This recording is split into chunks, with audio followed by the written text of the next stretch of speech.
Good morning, everyone. Welcome.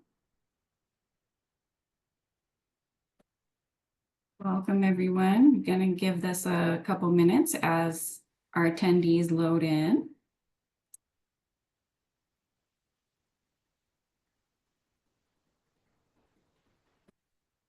Hey.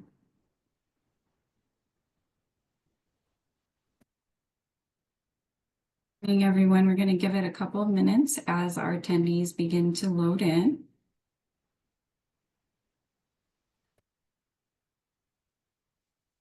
Get started in about a minute.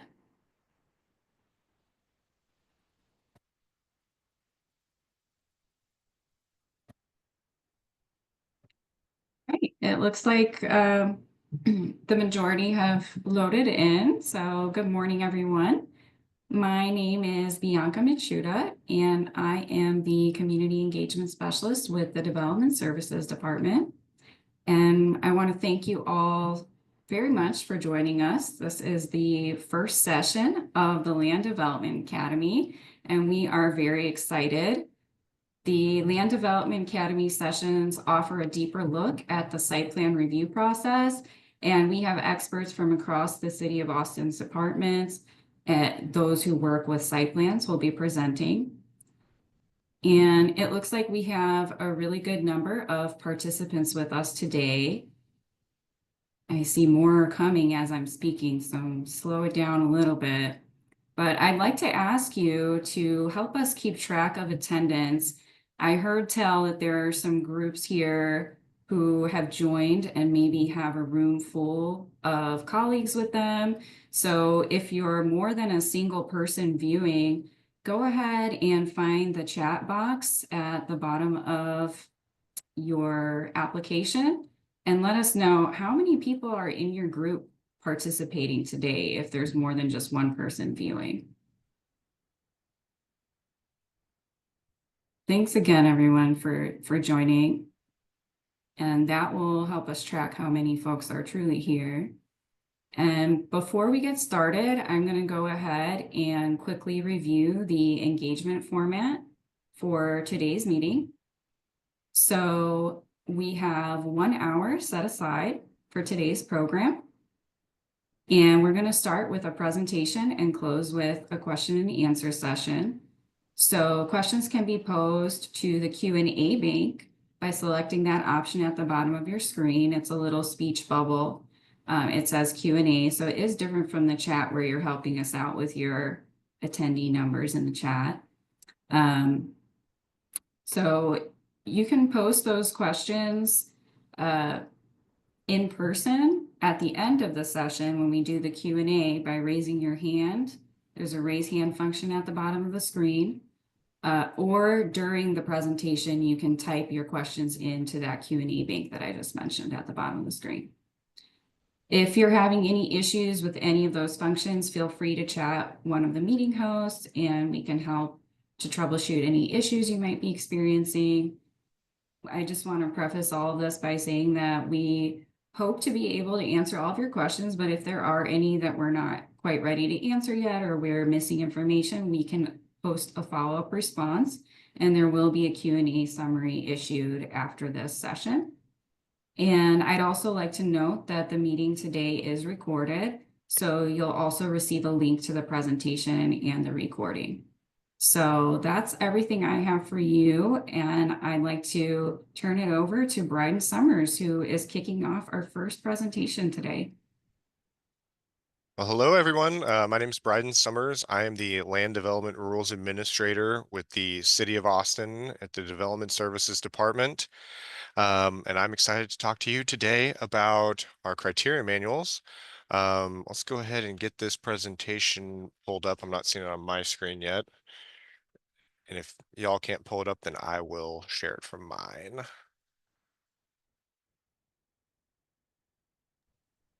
We've got it visible. Oh, do you? Okay. All right. That sounds good. I'll follow along on my screen here. So today we're going to talk about the City of Austin's criteria manuals and the rule adoption process. Um, hold on just a second. I am going to need to, okay, we'll do it this way. All right, so let's go over the agenda.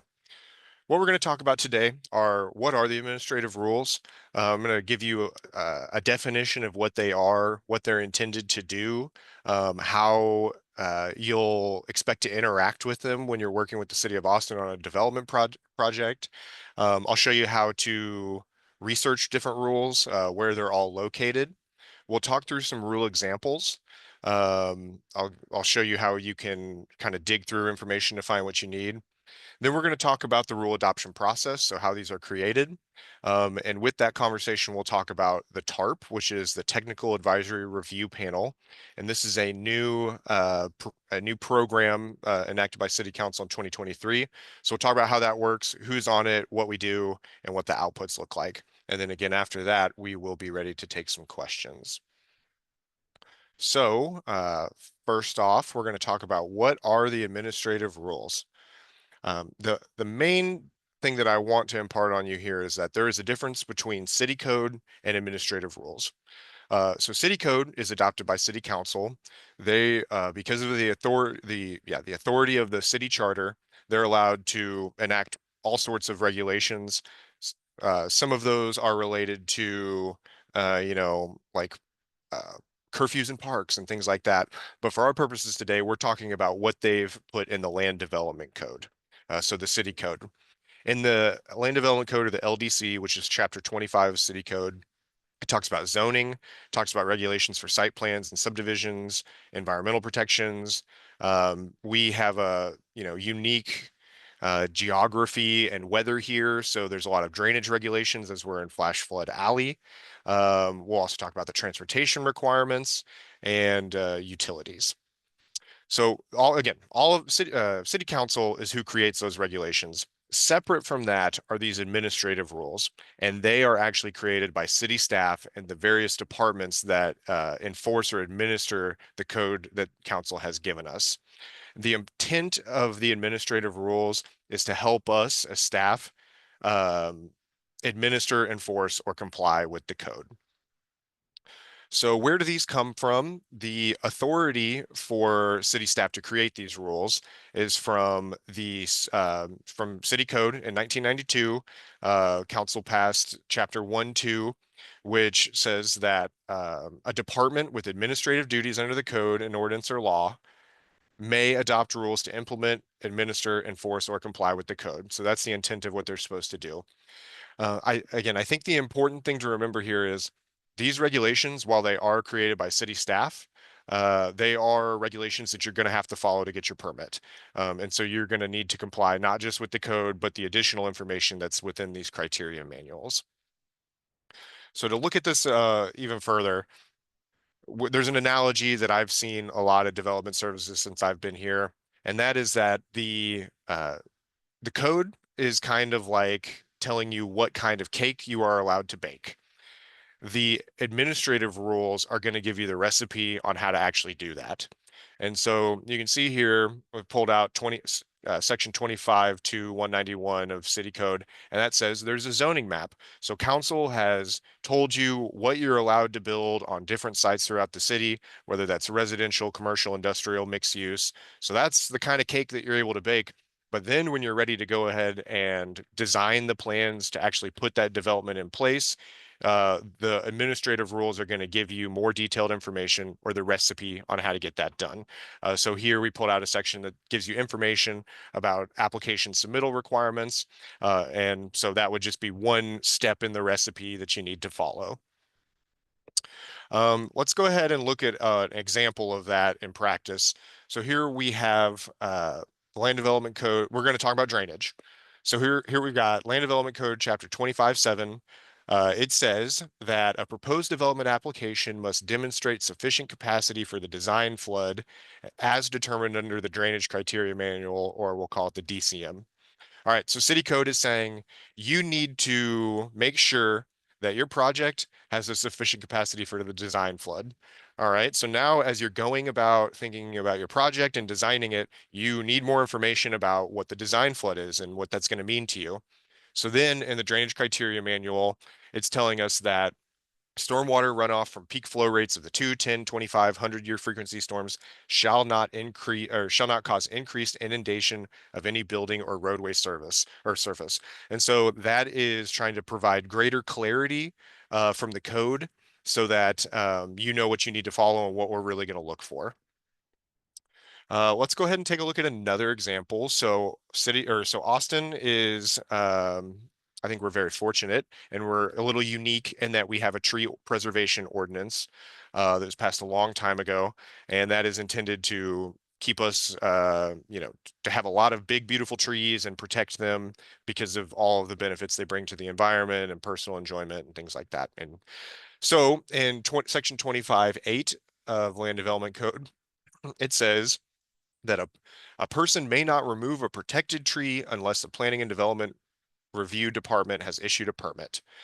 So then as you're designing your project, let's say you have trees on site, you want to know, okay, well, what does preservation means? And in section 352 of the Environmental Criteria Manual, you can see it says, it identifies tree preservation requirements and impacts that constitute removal of regulated trees. When preservation requirements are not met, this tree is considered removed.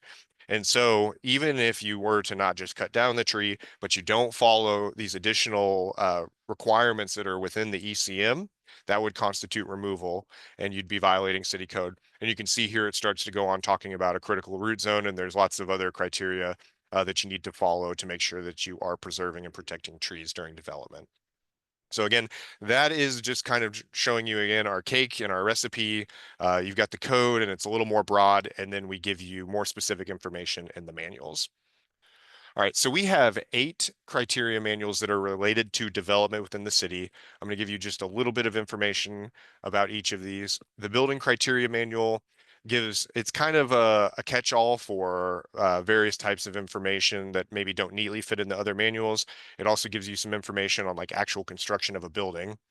I already mentioned the drainage criteria manual is primarily related to protecting against flooding. Environmental criteria manual contains the information we just talked about with the tree preservation. It also talks about things like water quality and other things that are related to the environment. Fire protection manual is administered by the fire department, and it provides information about how you keep buildings safe and keep people safe within them. The standard specifications manual, if you're not an engineer, you may not be as familiar with this one. So the specifications are engineered drawings that the city provides for developers, for applicants to know that a certain part of a project is allowed by the city, that we've already pre-approved it. And so like this could be like a culvert, for example. If you know you're going to need one on your project, you can go and see if the city has a standard specification. And if it does, you can design it using that specification because that's already been approved for by us. Related to that, the standards manual provides similar information, but it's in more of a narrative format. And it tries to, again, provide lots of detail to help you understand what's already been approved on your project and what we're really looking for to be in compliance. Transportation criteria manual is going to, really the goals of that manual are for us to have a more compact multimodal city. And so a lot of our transportation rules are written with that aim based off of the project or the mobility ideas behind the city. And then lastly, the utilities criteria manual here in Austin, the city owns both the water and the electric utility. And there's a lot of information in there about protecting that infrastructure while you're designing your project, and then also understanding load capacity for the water and the electricity. If you're going to need to get a higher load, they're going to tell you how to work through that process. All right, so that is what the criteria manuals are. That is how many of them there are. The next thing that I want to do is talk to you a little bit about how you find this information and use it. So the place to go is MuniCode, which is a vendor that the city of Austin works with to host all of this information. There is the URL that's listed on this slide, but in addition to that, if you can't find this later, it's not handy for you. If you Google MuniCode Austin, this will be the first thing that pops up. So you can see here It's got all of the manuals that we just talked about listed. It also has the land development code on the left column. That's the third one down. That's going to give you all of the code requirements, and you can browse throughout this to find the different information. What it actually looks like in terms of the structure, when you get into a manual, you've got like the table of contents over on the left. And so you can see each of these different sections are going to have different topics. And then once you click into a section, you're going to find additional layers, even more detailed information that you can look through. So here in the transportation criteria manual, we opened up section 2, which is street crossings. Then we went to 2.4, which is street levels. And let's say we're interested in just understanding the different street levels that have been, the different classifications that have been created. There's information here. So now we're seeing, okay, a level 1 street. The primary characteristics are that it is a local or residential collector street. It's going to have low volumes of speed, things like that. And so that is sort of what it's going to look like for each manual as you are looking through it. This one has a table. There's often a lot of tables to help provide information in a different format to make it easier to understand. Again, I want to just remind people that you are going to have to follow these rules to get your permit because it's what we're reviewing for at development services in our partner departments to make sure that you are in compliance. And so it is a lot of information. That's why it's important to know how to get to it. And if you have questions, we really would recommend that you reach out to city staff, particularly at development services, to ask questions, figure out what you need, let them point you in the right direction. I also want to encourage folks, if you are working on a project, maybe if you're a homeowner, and you're going to hire a contractor, make sure that they are permitting their work. When someone permits their work, that means that we've reviewed everything to make sure it's in compliance. That means we do inspections to make sure what's actually built complies. That's good for you because you're going to have a much safer project overall. That's the primary purpose of a lot of city code. But in addition, you're not going to have any issues with permits that have not been closed out because the work wasn't done correctly. And you can just feel better that that work was done well. You got to consider this stuff at every stage of the development process. Not every project is going to go through each of these stages, but at development services, we sort of think about it in terms of like a subdivision. So if you have a plot of land and you want to divide it up, that could be one stage of a project. Site plans are when you're reviewing the land itself and figuring out your building placement and any drainage or environmental issues. Then lastly, the building plans, how you're going to actually build that building, that the construction drawings for that. Again, we just want to reinforce that like each stage of this has rules that are written to them, so you're going to want to make sure that you understand them. The last thing I'll say here is that we recognize there are times where it's going to be difficult to comply with every rule. Typically, we find that due to site constraints that are going to make it difficult to develop to the maximum potential or to what the project's asking to do. And so in those instances, you can ask for a waiver from the rule. What we're going to review for is that you're trying to meet the spirit of the rule and that we're finding some alternative compliance that is acceptable. And typically that is done working with your reviewer. You try to demonstrate again how you're complying and what you want to do, and then we'll work with you and see if a waiver can be granted so that you get relief from that section. All right, so the next thing that I want to do is I kind of like showed you how I would go through the manuals if I was looking at street levels. I want to ask you if there's any topics that you want me to look up, and I'll share my screen and we'll go to MuniCode and we'll see what we can find in the land development code. We'll see what we can find in the rules. That way you can see how I do it and it can give you some ideas on how to research rules yourselves. So if you have a topic, it could be about anything, raise your hand and we will take you off mute and then I will work through MuniCode and we'll do that together.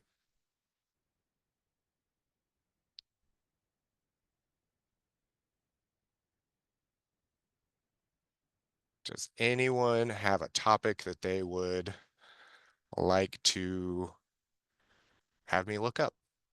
Setback requirements. I see that in the chat. Let me see if there are any other ones. Okay, setback requirements it is. All right, can you all see my screen? Bianca, can you let me know if you're able to see it? Yes, I see the MuniCode All site. right. Okay. And then I also see where can we find the R tables and the drainage criteria manual. I think we can do that one quickly, so we'll try to do both. But first, let's start with setback requirements. All right, so we're in Muni code. First things first, let's go through the land development code first, since it is the sort of the parent regulations for anything that's in the rules. So let me just back up. So I'm going to scroll down here. We're going to click on browse in the LDC, and then we're going to go to Title 25. And there's all kinds of stuff here, right? I think setback requirements might be in zoning, but I'm going to show you how I would do this because, if we're looking through here, this is going to take a long time for us to find what we need. So if we go back and you use the search function, you should be able to see where everything that talks about setbacks is listed here. We're going to first uh, select none of these manuals. So you have right, what it was doing first is looking through each of these. First, let's just see what it has in the land development code. All right, we've got sign setbacks, building wall height, step backs, and envelope. All right, I think we found it.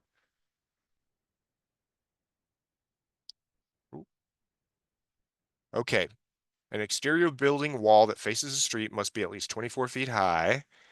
If the exterior wall of the building adjacent to a street other than an alley at 65 feet, the upper portion of the wall must be set back from the property line by a distance of at least 12 feet. So this one is, let's see. Okay, yeah, so this is giving us some information about it. I'm sure there's probably more. Let's see if there was anything else that was interesting. Because I think, there are different setbacks. As we can see here, there's different ones for like docks, marinas, um, definitions. A building line means a line beyond the building must be set back. So we're finding some stuff here. Let's see what we can find in the manuals. So we're going to select all. We're going to take off the land development code this time and see what else we can find. I just heard some big thunder. All right, I think for the purposes of what we're doing here, let's just take a look at the transportation criteria manual. So this one's talking about near side stops, so these are going to be, let's see, when a bus stop before an intersection. I don't think this is directly related to because I think you were probably interested in where is the setback requirements for the building. This one's just giving information about setbacks for these bus stops so that they make sure it's far enough back. I actually think that this one is maybe only handled in the zoning, that there is not a supporting section for the criteria manuals. So without looking around for a whole lot longer, I think we're going to leave that one there. Let's go ahead and look. And I also see process for subdividing land and replotting. Oh, chapter F of the land development code. It's probably there. So I was seeing that in the chat. Let's just take a look at that real quick.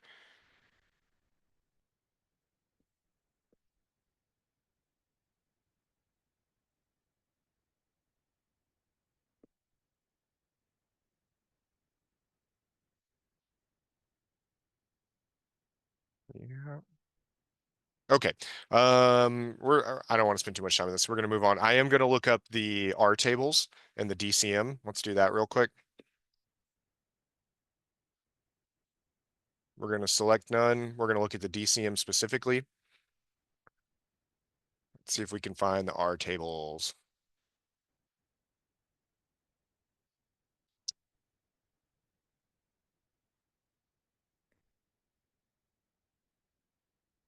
I'm not sure if we're looking for the rational method runoff coefficients, but there is a table there for that. Let's see what else we can find. And then we've got some appendixes. We've got these rainfall tables.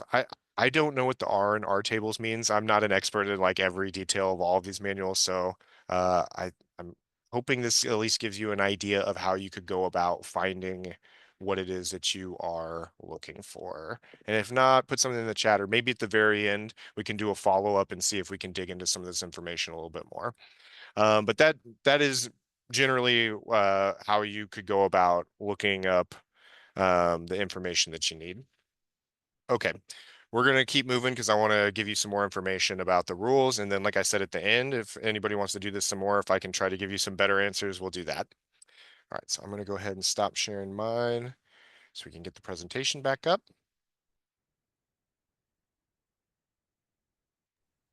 All right, All we're right, at the rules adoption process. let's go up to rule examples, slide 14.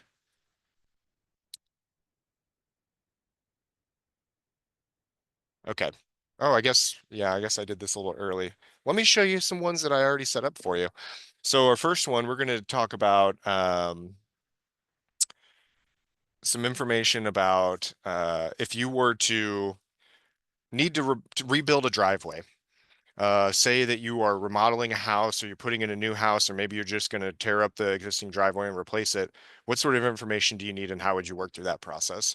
So here, the first thing we've done is gone to the Land Development Code, Chapter 25. We see under 25.6.292, Design and Construction Standards, and it says the design, construction, alteration, repair of a curb or gutter must comply with the DCM, and then also in A, design, construction, etc for repair of a sidewalk, driveway approach, pavement must comply with the transportation criteria manual. So if you're going to work on the driveway, you've got to look up what's in the TCM. If you're going to make a change to the curb or the gutter, you need to look up the drainage criteria manual and the transportation criteria manual. All right, so when we go into the TCM, we're trying to understand what we need to do to design our driveway. We see here that it talks about you need to have this driveway geometric design that allows vehicles to move through safely. We want to make sure we're maximizing safety, not just for drivers, but pedestrians. And if you're not going to follow these rules, then what the Transportation Public Works is going to look for is a vehicle swept path analysis with computer aided design to basically demonstrate that it is safe.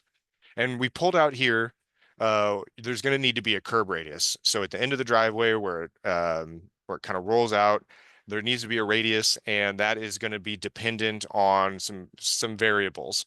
So what can we find about the curb radius? And we see here on table 7.1, driveway curb radius is talking about for different level streets, there's different requirements. So for a level 1 street, you need a curb radius of 10 if it's a typical street. I also just want to point out when you see these tables in the different manuals, sometimes there are these little superscript like footnote reminders here. So this one is giving you more information about the word typical, which is that like it's going to be a major driveway, but not like with fire access for large trucks. So not a fire lane essentially.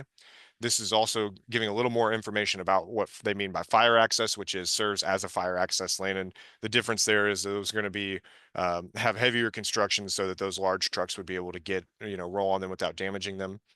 You also see a number 3 here, and it's talking about street level, and that is just telling you it's the different types of streets. And we looked at that a little bit earlier in our other example. We saw what like a level 1 street would be. There's some other footnotes on this one too, farther down in the table, but as you look at these tables, those little notes are sometimes very helpful. So anyway, for our driveway design, we are now able to know that we've got to design it to a 10 curb radius. So that's how you would start with the land development code and then move through the criteria manuals. Okay, so now let's go ahead and get down to the rule adoption process. Um, we told you what the rules are, how to find them, what's in them a little bit. Now we want to tell you how they get created. So this gives you a visual representation of the process. A, when a rule is going to be changed, that's going to come from the department that typically administers that criteria manual. They're going to either be drafting a new rule. Sometimes that is in response to council code amendment changes, or maybe they're just updating a rule to provide better clarity, or to fix something because it's not been working well. So departments are going to draft that updated rule language. We're then going to send it through an interdepartmental review at the city because we want all of the other departments to take a look at it, think about how it interacts with their rules or their mission as a department, and provide any feedback about concerns they have or suggestions to improve the rule. That is a 2-week period, after which we take those comments and then we use them to inform the Technical Advisory Review Panel, or TARP process. And I'm going to talk about that in more detail here in a moment. Once the TARP is finished, it then is ready for the notice of proposed rule. And what that means is that the clerk's office does a public posting that says, this is the rule language that we're looking to update. We're going to leave public comment open for 31 days.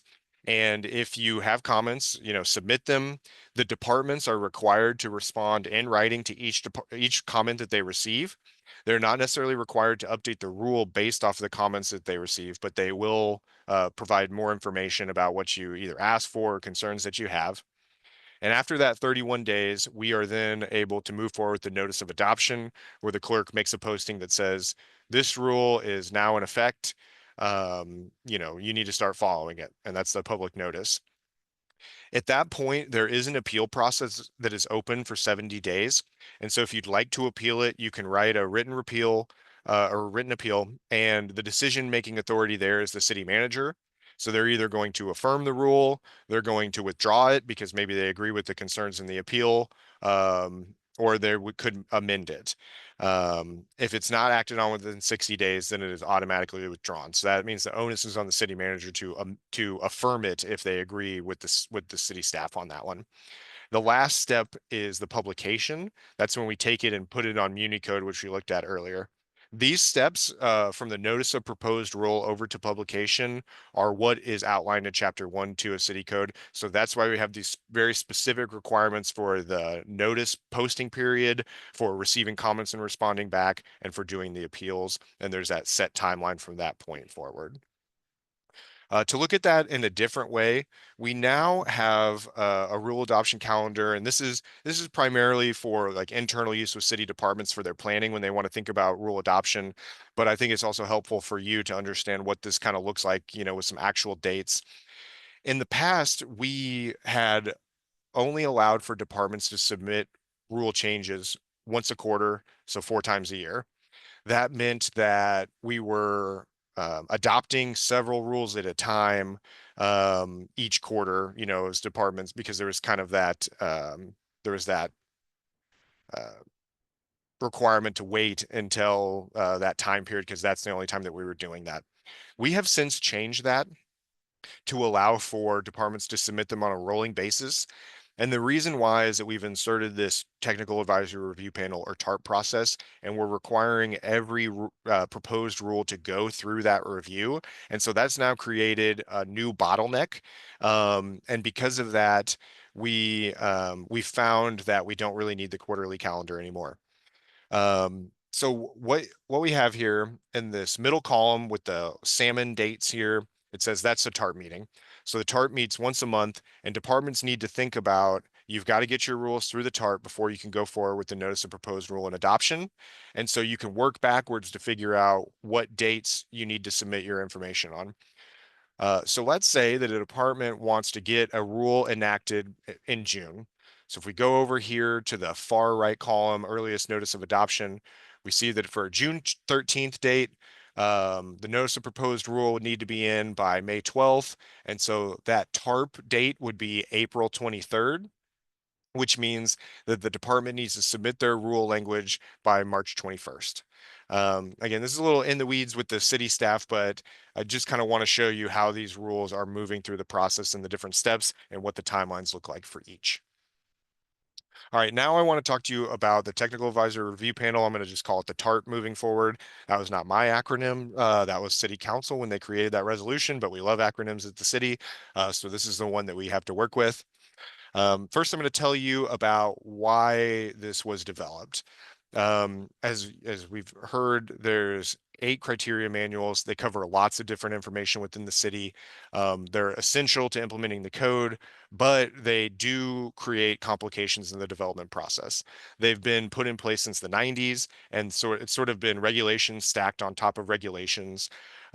Because of that, we found that there are sometimes issues where rules are conflicting with other rules within the criteria manuals. And so as an applicant, as a developer, it makes it very difficult to understand what you need to do to comply so that you can get your permit. There have been concerns that rules are going beyond the scope of what council has given us authority to regulate. Because if it is not clear in the land development code that we are regulating a specific thing, but a rule starts to regulate that, it is going beyond the scope of what we're allowed to do in chapter 1, 2. So we just want to make sure that we are keeping that in focus when we're creating rules and reviewing them. I think importantly here, this is really one piece of city council's toolkit that they've used to address affordability, the affordability crisis within the city. Um, the development process can be lengthy. It can be time consuming. Typically time on the developer side is money. And we're thinking, the hope I think from council is if we can simplify the development process to make it easier to understand what you need to do, maybe simplify it on city staff's end so that reviews are a little less complicated because we're more clear about what we want in our rules, that this is going to make it cheaper for developments to get completed. And then hopefully those costs are passed on to the consumer of that product, whether it's going to be a house that's built for a family to buy or an apartment with a cheaper rent. But basically, we're trying to get more housing online faster and cheaper in the city to work on that affordability issue. And then finally, I had talked about in the rule adoption process that there is the comment period, but in the past, that was really the only stakeholder engagement that has been allowed on these rules, rules that you have to follow to get your permit. And so there's been a strong desire to have more stakeholder engagement during the development of the rules, and the TARP's focus is also about trying to expand that engagement. So to do this, council has done a couple things. In the FY 22-23 budget, they funded my position, the Land Development Rules Administrator, and I am responsible for providing interdepartmental oversight of the rules adoption process. In the past, it was kind of just each department was drafting their rules. They were posting them, they were sharing them interdepartmentally, but then they were posting them, but there wasn't really one person kind of looking at all of them holistically across the city. So I do that. And then I also manage the TARP itself as a advisory panel. So that's a lot of what my work involves. In addition, in 2023, council passed the resolution that created the TARP. And what we're going to talk about and moving forward is a reflection of taking that city council direction and trying to implement it into a program. How we did that is we worked with the city manager's office. We worked with our partner departments to create this framework to make sure that we're all on the same page so that as we're reviewing the rules, we all understand this new process. I want to talk about what council directed us to do. First off, in terms of who is supposed to be on the TARP, we were told it needs to be city staff from all of the departments that administer these criteria manuals. In addition, it's housing and development industry professionals. It also talks about home builders, affordable housing and infill developers, contractors, engineers. And we have scoped this to be a really broad group. The TARP has about 45 members. The reason it is so large is because we need lots of different types of professions and we need people that are truly experts within those professions. So we've got engineers and traffic engineers. We've got arborists and landscape architects. We have architects. As and you think about all that list of those different manuals, it's going to require a big, broad group of people. And we're also really interested in making sure that the people that are on the TARP use the manuals, understand the technical information that is in them so that they can really help us provide a good review of them. All right, so that's who is in it. In terms of what we are supposed to be doing, the TARP should review the city's technical criteria manuals with the goal of identifying the most challenging issues in implementing the manuals and then providing recommendations for improving the manuals and the process for adopting rules and amending rules. And so we're looking at this to mean not only are we concerned about new rules that are coming forward from departments when they want to make updates, but also looking at the rules that are already in the criteria manuals as they are today and seeing if we can find improvements. It also talks about maximizing input for consultation and engagement during the rule development process, again, to help beef up the stakeholder engagement of the rule adoption process. All right. And then in addition to that, council gave us some pretty clear guidance on what should be important when we're developing rules. What is sort of the standards that we are looking at for what makes for a good rule, so that when we're thinking about should we modify the language, kind of what are we basing that against? Here we see that the TARP should better align the manuals with existing council policies, city housing goals, we talked about that a little bit, industry best practices, and then the needs of the departments to protect public health and safety. So those are the core things we're looking at. And then in addition, we've highlighted here documenting the costs, timeline, and housing capacity implications of the rules, because we really were not doing a good accounting for that in the past when rules were going through the adoption process. And we're we feel like that's an important thing to do to make sure that these rules are right sized and going to help support the council goals. All right. So I also want to give you a little bit more information about what we just talked about. So we had just looked at the actual council direction of what's in the resolution. And next I want to show you these screening standards. So what we've done is condense that information into these 7 screening standards. And these are sort of like our North Star for the TARP. And it's like our shared understanding with our partner departments about what we're looking for and what we're going to review for when we're thinking about rules. To give you a little bit of information about each, Land Development Code Authority goes back to that idea where we don't want to be regulating beyond the scope of what council has told us to do. Health and safety is typically the biggest reason that these rules are created. It's very important for our partner departments. It can mean a broad range of things. Safety could be protecting a worker from a piece of near a piece of infrastructure. It could also mean protecting an entire neighborhood from flooding. So there's a lot there, and that carries a lot of weight. When we think about impacts on development potential, we realize that not every site will develop to its maximum potential, but if a proposed rule seems like it's going to have an impact on development, we want to understand the reason why. We want to see if there's any mitigation that can be built into that rule, because we are focused on helping developments find a way to, make sure that they're respecting the regulations and the spirit of what we're doing, but get those developments off the ground. In addition to housing capacity, and then housing capacity is very similar, but in that one, we're really just looking at, is this rule going to have an impact on like how many units you'd be able to get into different sites? To kind of understand that information, we can do different testing scenarios and looking at different assumptions, and then do design work to see how that's going to make different changes. For conflicts and redundancies, these rules were written by different people in different departments. Sometimes they're written by different people within the same departments. And so stylistically, they are not all that similar. And from a readability and usability standpoint, moving forward, we want them to be easily understandable and to be written with similar language so it's more familiar and you understand what you need to do for your projects. Best practices is an important one.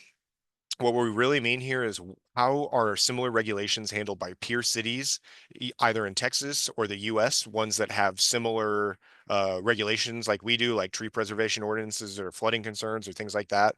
Um, there, this isn't to say that we can't regulate things differently from those cities, but if we are doing things differently, we want to know what the local justification is and why. And if we're not finding a good reason, maybe we can use these peer cities to take a look at how they're regulating things and see if we should make some changes to bring it into alignment with that. We're also looking at best practices from different industries and things like that, like the American Water Works, et cetera. And then finally, cost estimates. These rules sometimes create a requirement for a new piece of infrastructure on a site. And if that's the case, then that would be time, material, and labor to get it built. So we want to do an accounting of those costs. That's not to say, oh, and then also costs could, create additional reviews. And so that means we're going to have to pay a reviewer to do it, and we're going to pass that cost on to you because we're cost of service. So your review fee might change. And so we just want to be thorough and understand the impacts that these are going to have. This doesn't mean that like if there are additional cost increases, we can never approve that rule, but we really need to be more thoughtful about how or about what those impacts are. So I asked departments to provide additional information about all of these standards when they're submitting their rules. And this is also what I'm looking for when I'm evaluating the rules. And we're taking all of this information and trying to put it together in a package so we can take it to the TARP. And so now I want to talk about who's in the TARP and what that process actually looks like. First off, going back to my role, the Land Development Rules Administrator, I am providing hopefully a more collaborative environment for our stakeholders and for city staff, and sort of bridging that gap as it relates to rules. But I think probably more importantly is I act as, if you're familiar with the boards and commissions within the city and the liaison positions, that's a lot of what I do. And so what I mean is I prepare agendas, I manage the TARP's roster, and then based off of our discussions, I will create reports and recommendations and publish those. In addition to that, the panelists that are actually on the TARP from the city of Austin side, they um, they are there to actually develop the rule language of what they want to update. They're going to represent the interests and the missions of their departments, and then they're going to serve as technical experts when we talk about these rules. On the development stakeholder side, we're looking for them to raise concerns about rules that they've worked with where they think they could be improved, things that have made it difficult for them to get their projects done, or things that maybe they're just not understanding how to comply with and we should provide clarification on. They're going to represent the interests of their professions, and then they also are serving as technical experts. And so that is who is on it. Now, how we actually make all of this work is we have a monthly meeting. We only meet for 2 hours every month, and so we are really focused on trying to get as much work done as we can each time. To do that, I set the agendas based off of topics. If we're what, so for instance, if the Transportation Public Works wants to bring updates forward for the Transportation Criteria Manual, that month we're going to focus on transportation related rules. So we'll take a look at whatever they're proposing. And then also, if on the development professional side, they have raised issues about certain rules that they want to look at, then we'll pull that one into that discussion too. The purpose here is that we have so many panelists from all these varied professions. We want to respect their time and just bring in people for the right meetings. There are two types of rules that we're covering. The proposed rules are the ones that are being brought forward by departments. The established ones are the rules that are already in the criteria manuals that we're taking a look at to see if we can improve them. What we're really trying to do is generate discussion to understand what are the key concerns and issues related to that rule. We have found so far that there have been many times where we've just made consensus rule. We found consensus, let's put this word in here because it's going to make it clear. Everyone agrees. That's a very easy way to improve a rule. But consensus is not always possible. And so we're really trying to generate that discussion so that I can get it into a report. I do want to make a quick note that the TARP is not a governmental body as defined by the Texas Open Meetings Act. The reason for that is that a governmental body is one with some sort of legislative authority, meaning typically they take a vote and it has some sort of an impact. The TARP does not engage in vote taking, really for two reasons. The membership is so large that it could create some sort of gamesmanship issues, but primarily it's because city code is very clear that the administrative rules are to be created and amended by city staff. And so this is an advisory body to inform that process. So the TARP is not going to take a vote to force a department to update it, but we are going to try to identify those issues and provide recommendations and encourage departments to make updates when it's appropriate. So, okay, I just told you that we get together and we talk a lot, but what does it actually look like on the output? For the two types of rules that we discussed, we've got the proposed rule, so that's something a city department's bringing forward. There is either going to be a recommendation to move it forward with the notice of proposed rule process or not.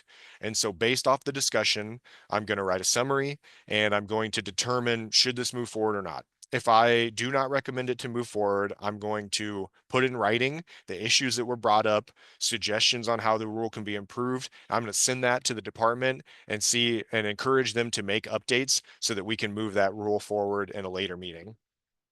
For established rules, I may or may not write a recommendation based off the discussion.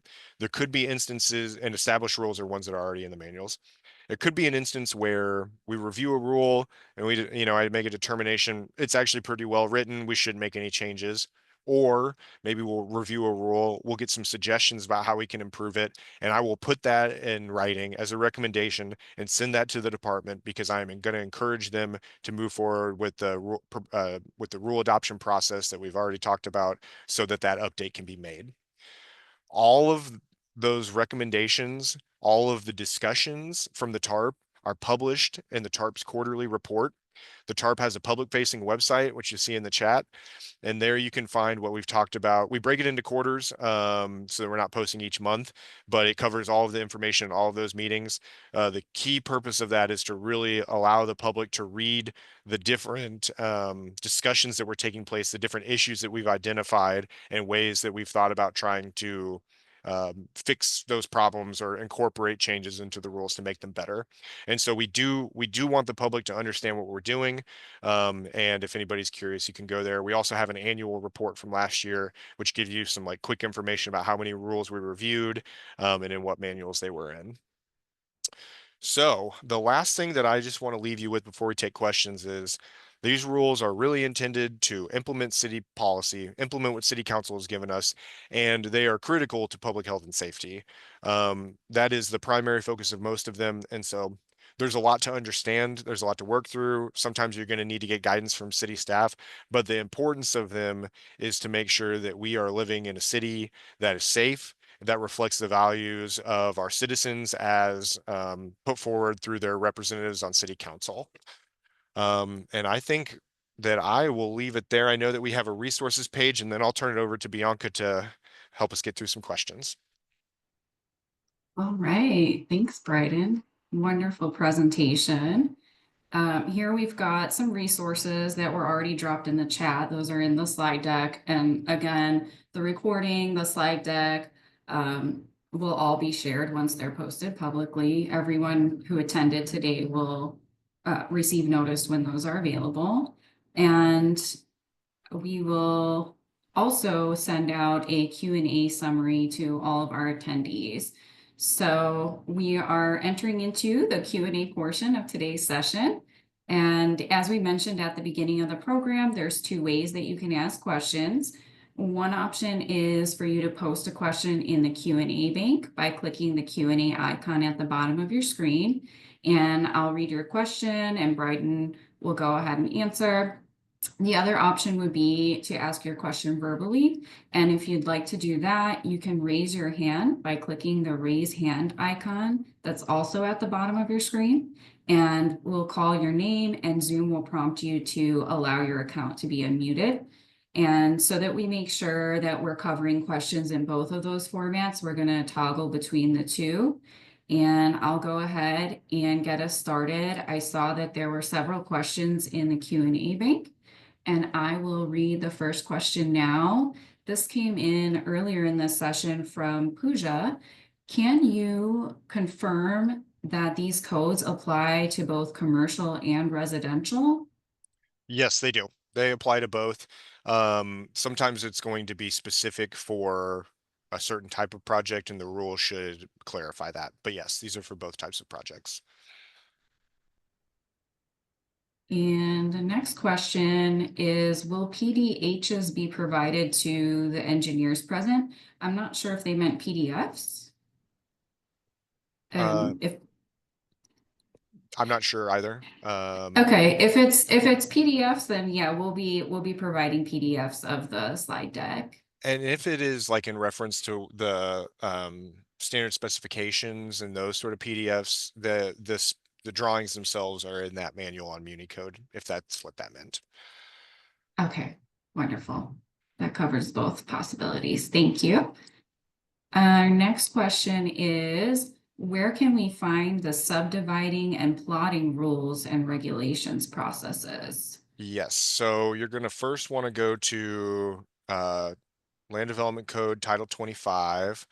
And then chapter 25.4 talks about subdivision. And so there's a lot of information specifically in code. And then as far as the rules, I think the building criteria manual is specifically what you're going to need to look at. And there is some information on subdivisions and subdivision processes within that manual as well. Here we go. Section 15, site plan subdivision applications, TAP plan applications is going to provide some more information. I guess I would I'm going to try to get through all these questions. I would also just quickly say that there are going to be some requirements much more for site plan in the various manuals for, that are applicable at different stages. Maybe not as much about subdivision, but there may be some stuff in other manuals as well. Thank you. And I got some clarification. Some folks, thank you for clarifying in the chat. PDH means professional development hours. And I'm not sure what's required for us to be authorized to distribute professional development hours, but I can go ahead and look into seeing if that's a possibility. It's not something that we have planned for, but I will get into contact with some of the folks in the chat and the person who originally posed the question, and we can see what's possible. So to be determined. That wasn't something we originally planned for. Our next question in the chat is all the information in the manuals current? Can you guarantee that it has not been replaced by a newer rule? I think the person who's asking is concerned, like when they're looking at those manuals, is there somewhere else they need to be looking to make sure there hasn't been an update that's not visible there? Yeah, typically, yes, everything you're seeing is current. There can be a little bit of a gap between when the notice of adoption has happened and when the update actually gets made in Municode. We try to do it pretty fast for the rules. Sometimes there's a gap with city code too, but typically, yes, what you're seeing in here are the rules that you need to comply with. If there was something really specific and it was going to be really critical to your project, what I would recommend is going to the clerk's website. I think we had included that in our resources. Yeah, the page on the clerk's website where it has all of the notice of proposed rules, you could cross-reference it, or you could, just go there and check and see if there's anything that you're not seeing in the manual that was on there that might be helpful. But otherwise, yes, I would say it's current. Very good. And then there's another question. Does every single project application go through the TARP or only certain ones or certain types of applications? I think there might be a misunderstanding there. Yeah, and I see the next comment that says it's for the rules only, not projects, and that's correct. We don't review projects in the TARP, just the rules themselves. Perfect. Thank you. And would you say generally that reading the manual is prompted by the land development code? Um, I I'm not sure I totally get the intent of this question. If you want to provide more context, I'd be happy to answer. But I think, yeah, I mean, typically, I would just really say start with the land development code first and then move into the manuals.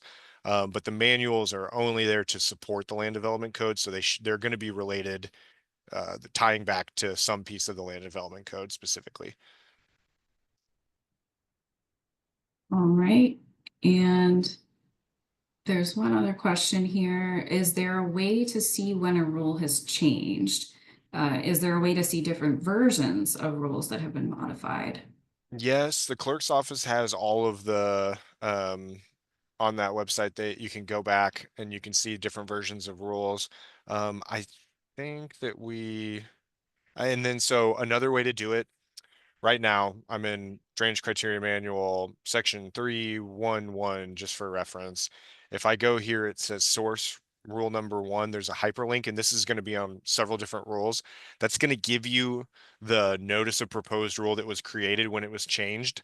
Within those documents, it has the legislative markup version that has red language is additions of what they've added to language, yellow is strike throughs of what they've taken out, and so you can see specifically what changed from the previous version to the newest version. Wonderful. Well, that's about all the time that we have today.